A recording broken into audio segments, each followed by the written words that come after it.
ጤና ይስጥልኝ ተመልካቾች ከሲዳማ ብሮድካስቲንግ ኮርፖሬሽን ለምሽት 1 ሰዓት ያዝንላችሁን ዜናዎች ይዘን ቀርበናል። ከዜናዎቹ ጋር አመለወርቅ ሪሶ ነኝ። አብራችሁን ቆዩ። ለይርጋለም ሁለተኛ ደረጃ ትምህርት ቤት የመልሶ ግንባታና እድሳት የገቢ ማሰባሰቢያ መርሃ ግብር 271 ሚሊዮን ብር ገቢ ተሰበሰበ። በቀድሞ የትምህርት ቤቱ ተማሪዎች ሐሳብ አመንጪነትና አነሳሽነት ለትምህርት ቤቱ እድሳትና ማስፋፊያ የመሰረት ድንጋይ በሲዳማ ክልል ርዕሰ መስተዳደር አቶ ደስታ ሌዳሞ ተቀምጧል። ገቢ የማሰባሰብ መርሃ ግብሩ ከሁሉም የሀገሪቱ አካባቢ በተለያዩ የሥራ ዘርፍ ተሰማርተውና በመንግስት የሥራ ኃላፊነት ላይ የሚገኙ የቀድሞ ተማሪዎች፣ የክልሉ ከፍተኛ የሥራ ኃላፊዎች፣ የንግዱ ማህበረሰብ፣ የክልሉ የተለያዩ አካባቢ ነዋሪዎች እንዲሁም መምህራንና ተማሪዎች በተገኙበት ነው የተከናወነው።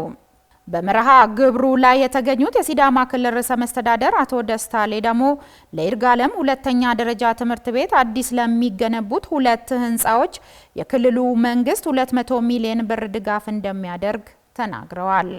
የክልሉ ምክትል ርዕሰ መስተዳደርና የትምህርት ቢሮ ኃላፊ አቶ በየነ በራሳ በበኩላቸው ትምህርት ትውልድ የሚቀረጽበት ማዕከል በመሆኑ ለትምህርት ልማት ስራ በመተባበር ሁሉም ዜጋ ኃላፊነቱን መወጣት እንዳለበት አስገንዝበዋል። ዘገባው የባልደረባችን ይፍሩ አበበ ነው።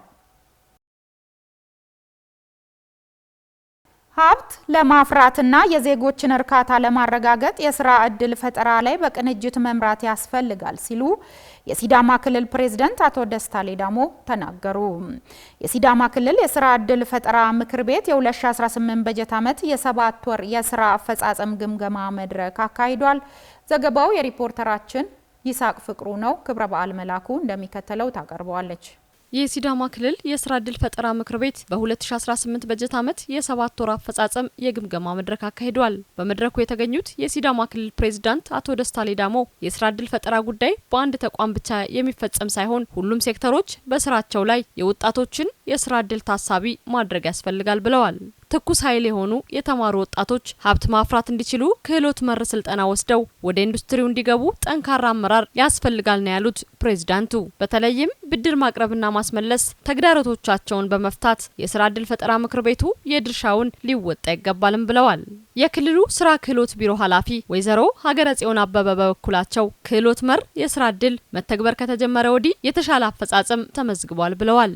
በዚህም ስልጠና ማዕከል በማድረግ ለወጣቶች የስራ ዕድል ተፈጥሮላቸው ሀብት ማፍራት መቻላቸውንም ተናግረዋል። በበጀት ዓመቱ በ7 ወራት ከ60 ሺህ በላይ ዜጎች ቋሚና ጊዜያዊ የስራ ዕድል ተፈጥሮላቸዋል ያሉት ኃላፊዋ ምክር ቤቱ በበጀት ዓመቱ ባለፉት 7 ወራት የተሰሩ ስራዎችን በመገምገም በሚቀጥለው 1 ወር እቅዱን በፍጥነት ለማከናወን የሚያስችል ግምገማ ነውም ብለዋል። በመድረኩ ከክልል ከዞኖች ከሐዋሳ ከተማ አስተዳደርና ከወረዳዎች የሚመለከታቸው የተለያዩ ባለድርሻ አካሎች ተገኝተዋል። የሐዋሳ ከተማን ለእንግዶች ምቹ ለማድረግ እየተሰራ እንደሚገኝ ከንቲባ ጥራቱ በየነ ገለጹ። በከተማዋ በማራቶን ሞተርስ አማካይነት የመጀመሪያው የኤሌክትሪክ ኃይል መሙያ ጣቢያ ስራ ጀምሯል። ዝርዝር አለን። በከተማው የመጀመሪያው የኤሌክትሪክ ኃይል መሙያ ጣቢያ የምረቃ ስነ ስርዓት ላይ የተገኙት የከተማዋ ከንቲባ አቶ ጥራቱ በየነ እንዳሉት ማራቶን ሞተርስ አንጋፋ ኩባንያ መሆኑን አንስተው ሐዋሳን ለነዋሪዎቿና ለእንግዶች ምቹ ለማድረግ በሚሰሩ ስራዎች የበኩላቸውን እየተወጡ መሆኑን ጠቁመው ለታዳሽ ኃይል ኢንዱስትሪው ያበረከቱት አበርክቶ ላቅ ያለ መሆኑንም ተናግረዋል። ማራቶን ሞተርስ በሀገራችን አንጋፋ ከሚባሉ በሞተር ኢንጂነሪንግ ዘርፍ ላይ የተሰማራ ትልቅ ኩባንያ ነው። እንግዲህ መኪና ተሽከርካሪዎች ከማስመጣት ተነስቶ በሀገር ውስጥ መገጣጠምና ብሎም ደግሞ አሁን በሀገራችን በተጀመረው የታዳሽ ኢነርጂን ኃይል ታሳቢ ያደረገ የኤሌክትሪክ ቻርጆች ወደ ሀገር እንዲገቡ በተቀመጠው የፖሊሲ አቅጣጫ መሰረት ፈርቀዳጅ በመሆን የኤሌክትሪክ ተሽከርካሪዎችን በመገጣጠም ለአገልግሎት በማብቃት ግንባር ቀደም ነው ብሎ መውሰድ ይቻላል። አሁን በቅርቡ በጀመርናቸው የኮሪደር ልማት ስራዎች ክቡር ጠቅላይ ሚኒስትራችንም በከተማችን በመገኘት እየተሰሩ ያሉ ልማት ስራዎችንም በመጎብኘት ከተማችን ሐዋሳ እየበራች እየተሞሸረች መሆኑን በማየት ለአዲስ አበባ ከተማ ነዋሪዎች፣ ለመላ ኢትዮጵያውያን ከሀገርም ከሀገር ውጭም ለሚገኙ ወደ ሐዋሳ ኑ ምን ታደርጋላችሁ? ቅዳሜና እሁድ ሐዋሳ ተዘጋጅታ እየጠበቀቻችሁ ነው መታችሁ የረፍት ጊዜያችሁን አሳልፉ ብለው ጥሪ አቅርበዋል። ከቅርብ ጊዜ ወዲህ በከተማዋ እየመጣ ያለውን ለውጥ ተከትሎ ወደ ከተማዋ እየገቡ ያሉ እንግዶች ምቹ የተሽከርካሪ መንቀሳቀሻ ስለሚያስፈልጋቸው ከኮሪደር ልማቱ ስራ ጎን ለጎን ለነዋሪዎች ብሎም ለእንግዶች ምቹ ለማድረግ በትኩረት እየተሰራ መሆኑንም ገልጸዋል። ከተማችን በአሁኑ ሰዓት በርካታ እንግዶች እየመጡ ያሉበት ነው። በርካታ ኢንቨስተሮች ከተማችን ላይ ኢንቨስት ለማድረግ ጥያቄ እያቀረቡ ነው። ከዚህ ቀደም ጀምረዋቸው የነበሩ ህንፃዎችን ለማጠናቀቅ ተፍ እያሉ ነው። አዳዲስ የኢንቨስትመንት ጥያቄዎች በስፋት እየመጡ ነው። ይሄ እንግዲህ ለኛ እንደ ትልቅ እድል ነው የምንወስደው። በቅርቡ እዚህ ከተማችን ውስጥ የተሰራናቸው የኮሪደር ልማት ስራዎች የከተማውን ነዋሪ ለእንግዶች ለሁሉም የተመቸች ሐዋሳን ለማድረግ በተለይ ደግሞ ሐዋሳ ካላት የተፈጥሮ ሀብት ጋር አጣጥመን አረንጓዴ ከተማ ለመገንባት የጀመርነው ስራ ማሳያ ነው።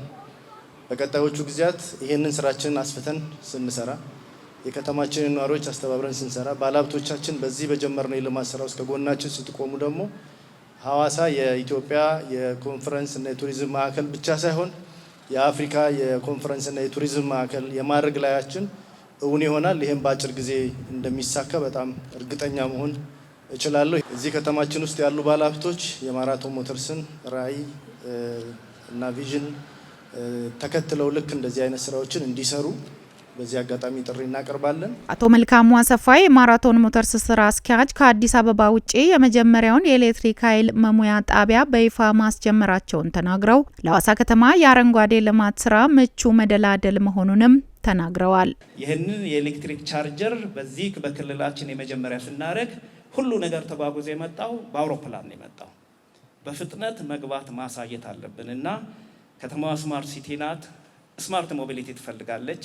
ይህንን በመያዝ ለዚህ ፈርቀዳጅ ሆነን አሳይተን ከዚህ በኋላ ደግሞ በከተማ መስተዳደሩ በክልሉ ባለው እቅድና መሰረት ለማስፋፋት ይህንን ለማገዝም ለመስራትም ኃላፊነት ስላለብን የመጣን ካምፓኒ ስለሆን ኩራትና ክብር ይገባናል ማለት ነው። ጥገና መኪና መሸጥ ብቻ አይደለም፣ ኃይል እንደዚሁ ከከተማችን መዲና ከቤቱ ኃይል ያገኛል ማለት ነው። ቤቱ ሐዋሳ ለምታስቡ ለኮንፈረንስ፣ ለስብሰባ፣ ለጉብኝት የምትመጡ ማናችሁም የኤሌክትሪክ ተሽከርካሪ ያላችሁ ስጋት አይግባችሁ እንላለን። በአንድ ጊዜ ከ30 እስከ 40 ደቂቃ ፉል ቻርጅ ያደርጋል። ከ20% እስከ 80% 30-40 ደቂቃ ነው። ስለዚህ በአንዴ 4 መኪናዎችን ማስተናገድ ይችላል። ለዚህ የሚሆን የፓርኪንግና የቦታና የኃይል እገዛ ከተደረገልን በመሀል ከተማ በፍጥነት እንደምናስፋፋ ማራቶን ሞተር ኢንጂነሪንግ ቃል ይገባል። የቡና አምራቾችና አቅራቢዎች በእጃቸው ያለውን የቡና ምርት በፍጥነት ወደ ገበያ ሊያቀርቡ እንደሚገባ የኢትዮጵያ ቡናና ሻይ ባለስልጣን አሳሰበ። ባለፉት 2 ወራት የቡና ዋጋ በዓለም አቀፍ ደረጃ እየቀነሰ መምጣቱም ተመላክቷል።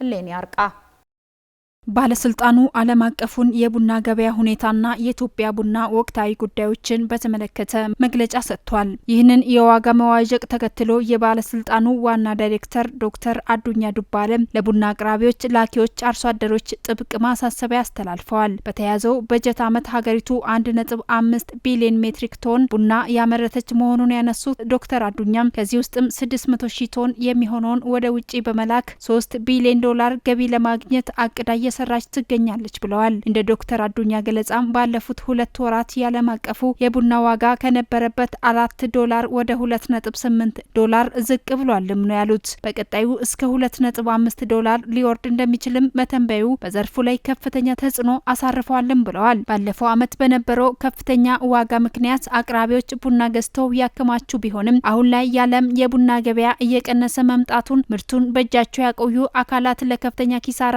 እንዳይዳረጉ ያላቸውን ቡና አሁን ባለው የገበያ ዋጋ በፍጥነት ወደ ማዕከላዊ ገበያ እንዲያቀርቡና ወደ ውጪ እንዲልኩ ጥሪ ቀርቧል። ከዚሁ ጋር ተያይዞም ቡናን ከ1 ዓመት በላይ አሳድሮ ማቆየት፣ በኮንትሮባንድ ወይም በህገወጥ መንገድ ለመሸጥ መሞከር በህግ የሚያስቀጣ መሆኑን አንስተው ሀገሪቱ የምታገኘውን የውጪ ምንዛሬ የሚያሳጣ ተግባር መሆኑንም አመላክተዋል። አቅራቢዎች የዘመኑን መረጃና ቴክኖሎጂ በመጠቀምም የዓለም ገበያውን በንቃት እንዲከታተሉና በኮሜርሻል ቡና ይልቅ የተሻለ ዋጋ በሚያስገኘው የሚገኘው የስፔሻሊቲ ቡና ጥራት ላይ ትኩረት እንዲያደርጉም አሳስበዋል። ከ2000 በላይ አርሶ አደሮች ቡናን ለዓለም አቀፍ ገበያ ማቅረብ እንዲችሉ የላኪነት ፍቃድ ማግኘታቸውን ጠቁሞም ከ2000 በላይ አርሶ አደሮችም ቡናን ለዓለም አቀፍ ገበያ ማቅረብ እንዲችሉ የላኪነት ፍቃድ ማግኘታቸውንም ጠቁሞ 500 ያህሉ ቀጥታ ያቀረቡ መሆኑን ተናግረዋል። ቡና በተመረተበት ዓመት መውጣት እንዳለበት በሕግ የተቀመጠ ቢሆንም ዋጋ ይጨምራል በሚል ምርት ይዘው የተቀመጡ አካላት ለአንድ ዓመት ያህልም የዓለም አቀፉ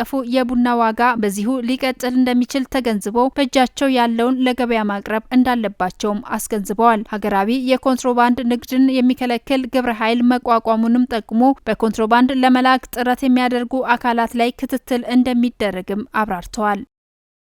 የዲሞክራሲ ተቋማት ሪፎርም የኢትዮጵያ ብሔራዊ ምርጫ ቦርድን የምርጫ አስተዳደር አቅም በማጎልበት ጤናማ የፖለቲካ ፉክክር እንዲፈጠር እያደረገ መሆኑን የፍትህ ሚኒስተር ሀና አርአያ ስላሴ ገለጹ። በሰባተኛው ጠቅላላ ምርጫ ላይ ከምርጫና ወንጀል ህጉ በተጻራሪነት ሊፈጸሙ የሚችሉ የህግ ጥሰቶች ላይ አፋጣኝ ምላሽ መስጠት የሚያስችል ዝግጅት መደረጉንም አስታውቀዋል። ቆንጂት አየለ ዝርዝር አላት። የኢትዮጵያ ብሔራዊ ምርጫ ቦርድ ግንቦት 24 ቀን 2018 ዓ.ም ሰባተኛውን ጠቅላላ ምርጫ ለማከናወን እየሰራ እንደሚገኝ በቅርቡ ይፋ አድርጓል።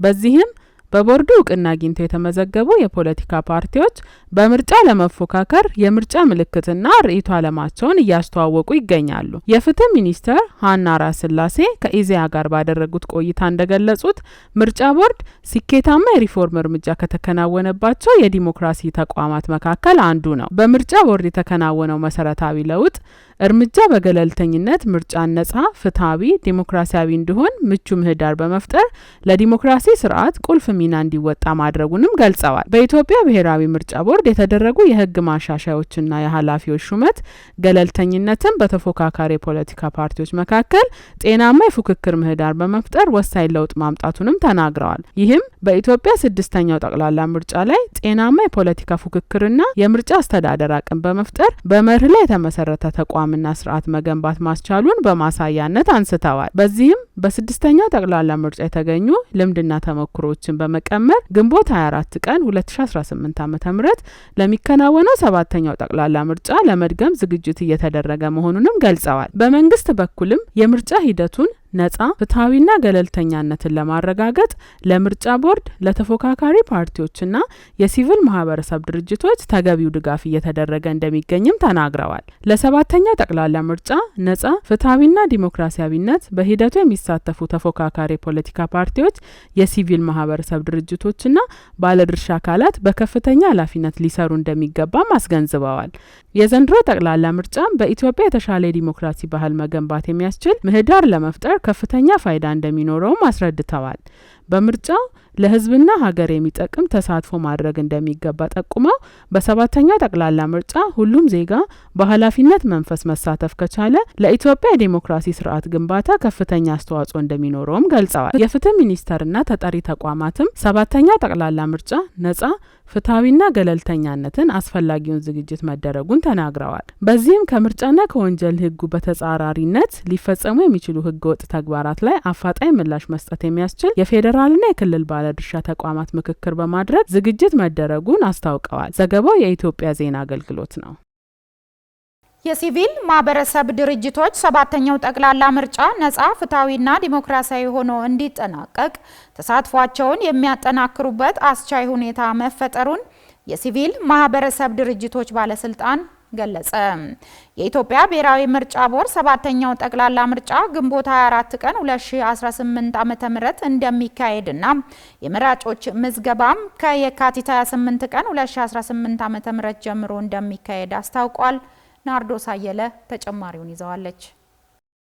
የኢትዮጵያ ብሔራዊ ምርጫ ቦርድ ሰባተኛው ጠቅላላ ምርጫ ግንቦት 24 ቀን 2018 ዓ.ም እንደሚካሄድና የመራጮች ምዝገባም ከየካቲት 28 ቀን 2018 ዓ.ም ጀምሮ እንደሚካሄድ አስታውቋል። ቦርዱ ጠቅላላ ምርጫውን ነጻ፣ ፍትሃዊና ዲሞክራሲያዊ ሆኖ እንዲጠናቀቅ በሚደረገው ጥረት የሲቪል ማህበረሰብ ድርጅቶች ተሳትፎ ወሳኝ ሚና አለው። የሲቪል ማህበረሰብ ድርጅቶች ባለስልጣን ምክትል ዋና ዳይሬክተር ፋሲካ ሞላ ከኢዜአ ጋር ባደረጉት ቆይታ ለጠቅላላ ምርጫ ዲሞክራሲያዊ የሲቪል ማህበረሰብ ድርጅቶች ተሳትፎ ወሳኝ ነው ብለዋል። ሰባተኛው ጠቅላላ ምርጫ በታዛቢነት በመራጮች ግንዛቤ መፍጠርና ሌሎች ተሳትፎዎች የሚኖራቸውን ሚና ለማጎልበት ከሚመለከታቸው ተቋማት ጋር ተቀራርበው እንዲሰሩ እየተደረገ መሆኑንም አስረድተዋል። የሰባተኛውን ጠቅላላ ምርጫ ነጻ ፍትሃዊና ዲሞክራሲያዊነት ለማስጠበቅ በሚደረግ ጥረት የሲቪል ማህበረሰብ ድርጅቶች የነቃ ተሳትፎ እንደሚያደርጉም ገልጸዋል። በዚህ በጠቅላላ ምርጫው ላይ 45 በታዛቢነት 169 በመራጮች ትምህርትና ስልጠና ዘርፍ የሚሳተፉ የሲቪል ማህበረሰብ ድርጅቶች ከብሔራዊ ምርጫ ቦርድ ፍቃድ እንደተሰጣቸውም አስታውቀዋል። በቀጣይም በምርጫ ሂደት በተለያየ መንገድ ተጨማሪ የሲቪል ማህበረሰብ ድርጅቶች ሊሳተፉ እንደሚችሉም አስረድቷል። በምርጫ ቦርድ በታዛቢነትና በመራጮች ትምህርት ፍቃድ የተሰጣቸው የሲቪል ማህበረሰብ ድርጅቶችም አባላቶቻቸውን በመመልመል ስልጠና እንዲሰለጥኑ እንደሚያደርጉም ገልጸዋል። ለጠቅላላ ምርጫ አሳታፊነት፣ አካታችነት፣ ዲሞክራሲያዊነት ለሲቪል ማህበረሰብ ድርጅቶች የሚደረጉ የድጋፍና ክትትል ስራዎች ተጠናክረው እንደሚቀጥሉም አስረድተዋል። የሲቪል ማህበረሰብ ድርጅቶችም በተሰጣቸው የምርጫ ተሳትፎ እውቅና መሰረት ምርጫው ነጻ፣ ፍትሃዊና ዲሞክራሲያዊ ሆኖ እንዲጠናቀቅ ገንቢ ሚና መወጣት እንደሚጠበቅባቸውም አስገንዝበዋል። ዘገባው የኢዜአ ነው። የኢትዮጵያ የባህር በር ባለቤትነት ጥያቄ ተገቢና ለሀገሪቱ የኢኮኖሚ እድገት ወሳኝ መሆኑን በኢትዮጵያ የኖርዌይና የባንግላዴሽ አምባሳደሮች ገለጹ። ጠቅላይ ሚኒስትር ዶክተር አብይ አህመድ በቅርቡ ለሕዝብ ተወካዮች ምክር ቤት ማብራሪያ በሰጡበት ወቅት ኢትዮጵያና ቀይ ባህር በሕግ፣ በመልክዓ ምድር፣ በታሪክና ሌሎች መለኪያዎች ሊነጣጠሉ እንደማይችሉ መግለጻቸው የሚታወቅ ነበረ። የኢትዮጵያ ዜና አገልግሎትን ዘገባ ጽዮን ዮናስ እንደሚከተለው ታቀርበዋለች። በኢትዮጵያ የኖርዌይ አምባሳደር ስቲያን ክሪስቴንሰንና በኢትዮጵያ የባንግላዴሽ አምባሳደር ኤር ቫይስ ማርሻል ሲትዋትናይም እንደተናገሩት የጋራ እድገትን ለማረጋገጥ አስተማማኝ የባህር በር ወሳኝ ነው ብለዋል። የኢትዮጵያ የባህር በር ጥያቄዋን ምላሽ ለማስገኘት የምትከተለው ህጋዊ፣ ሰላማዊና የጋራ ተጠቃሚነት መርህን ሀገሮቻቸው እንደሚገነዘቡም አምባሳደሮቹ ገልጸዋል። የኢትዮጵያ የባህር በር ባለቤትነት ጥያቄና የባህር በርና የአማራጭ ወደብ አገልግሎት ለጋራ የኢኮኖሚ ተጠቃሚነትና ቀጠናዊ ሰላማዊና ደህንነት ወሳኝ መሆኑን ተናግረዋል። በኢትዮጵያ የኖርዌይ አምባሳደር ስቲያን ክሪስቴንሰን ኢትዮጵያ በአስደናቂ ኢኮኖሚ እድገት ላይ የምትገኝ ከፍተኛ የመልማት አቅም ያላት ሰፊ ሀገር ናት ሲሉ ገልጸዋል። ይህንን ፈጣን የኢኮኖሚ እድገትና ከፍተኛ የንግድ እንቅስቃሴ የሚመጥን አስተማማኝ የባህር በር የማግኘት ጥያቄ ጉልህ ፋይዳ ያለው ሀገራዊ ጉዳይ መሆኑንም ገልጸዋል። የኢትዮጵያ አስተማማኝ የባህር በር የማግኘት ጥያቄ አስፈላጊነት በቅጡ እንረዳለን ያሉት አምባሳደሩ ኢትዮጵያም በቀጠናው ሀገራት የባህር በር ማግኘት የምትችልበት ሰፊ እድል መኖሩን ተናግረዋል። በኢትዮጵያ የባንግላዴሽ አምባሳደር ኤር ቫይስ ማርሻል ሲትዋትናይም ለአንድ ሀገር ሁለንተናዊ የኢኮኖሚ እድገት፣ የንግድና ኢንቨስትመንት፣ ሰላምና ደህንነት አስተማማኝ የባህር በር አስፈላጊ ነው ብለዋል። የኢትዮጵያ የባህር በር ባለቤትነት ጥያቄም እያደገ ከሚገኘው የንግድና ኢንቨስትመንት የኢኮኖሚ እድገቱ አንጻር ህጋዊነቱን እንደሚያጎላው አንስተዋል። በቀጣይም የኢትዮጵያ የባህር በር የማግኘት ጥያቄ ምላሽ ለማስገኘት ከቀጠናው ሀገራት ጋር በሰጥቶ መቀበልና በጋራ ተጠቃሚነት መርህ በትብብር መስራት እንደሚያስፈልግም ተናግረዋል። ጠቅላይ ሚኒስትር ዶክተር አብይ አህመድ በቅርቡ ለህዝብ ተወካዮች ምክር ቤት ማብራሪያ በሰጡበት ወቅት ኢትዮጵያና ቀይ ባህር በህግ፣ በመልካም ምድር፣ በታሪክና ሌሎች መለኪያዎች ሊነጣጥሉ እንደማይችሉ መግለጻቸው የሚታወስ ነው።